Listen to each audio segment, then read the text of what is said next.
అందరికీ నమస్కారం అండి. పంచాయతీరాజ్ శాఖలో పరీక్షలు లేకుండా ఉద్యోగాలు అప్లికేషన్ పెడితే చాలు జీతం 60,000 అంటూ లేటెస్ట్ అప్డేట్ అయితే రావడం జరిగిందండి. ఆ వివరాలు ఏంటనేది ఈ వీడియో రూపంలో తెలుస్తాను. అదేవిధంగా వీడియోని స్కిప్ చేయకుండా పూర్తిగా చూడండి. కంప్లీట్ ఇన్ఫర్మేషన్ అయితే మీకు అర్థమవుతుంది.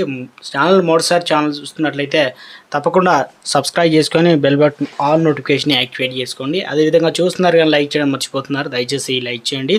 ఇక లేట్ చేయకుండా వీడియోలోకి అయితే వెళ్ళిపోదామండి. మనం national institute of rural development Panchayati Raj శాఖ నుండి ట్రైనింగ్ అసోసియేటెడ్ ప్రాజెక్టు ఏదైతే అసోసియేట్ ఉద్యోగాలను కాంట్రాక్ట్ పద్ధతిలో భర్తీ చేయడానికి అధికారుల ప్రకటన అయితే వచ్చిందనమాట.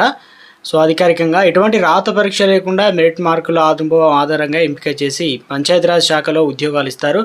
వయసు అనేది 18 నుండి 50 సంవత్సరాల మధ్య కలిగి ఉండాలి. వాళ్ళు మాత్రమే దరఖాస్తు చేసుకోవాలి. నోటిఫికేషన్ పూర్తి సమాచారం చూసి అప్లికేషన్ పెట్టుకోండి.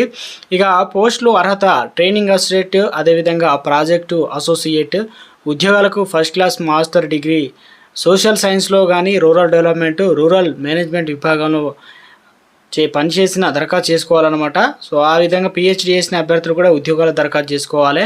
శాలరీ అనేది కాంట్రాక్ట్ పద్ధతిలో విడుదల చేసిన ఈ ఉద్యోగాలకు ఎంపికైన అభ్యర్థులకు నెలకు 60,000 రూపాయలు జీతం చెల్లిస్తారు. ఇతర అలవెన్స్లు ఏమీ ఉండవు. 1 సంవత్సరం పాటు కాంట్రాక్ట్ విధానంలో పనిచేయాలి.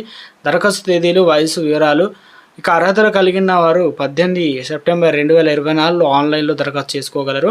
ఆఖరి తేదీ తర్వాత దరఖాస్తు చేసుకునే అభ్యర్థుల అప్లికేషన్లు అయితే అంగీకరించబడవు.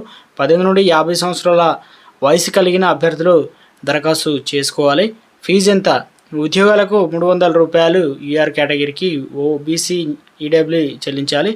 అదేవిధంగా ఎస్సీ, ఎస్టీ, పీడబ్ల్యూ క్యాండిడేట్లకు ఎటువంటి ఫీజు అయితే లేదన్నమాట. ఇది నాన్ రిఫండబుల్ ఫీజు. ఎంపిక విధానం అప్లికేషన్ పెట్టుకునే అభ్యర్థులు మెరిట్ మార్కులు అనుభవం ఉన్నవారిని ఎంపిక చేస్తారు.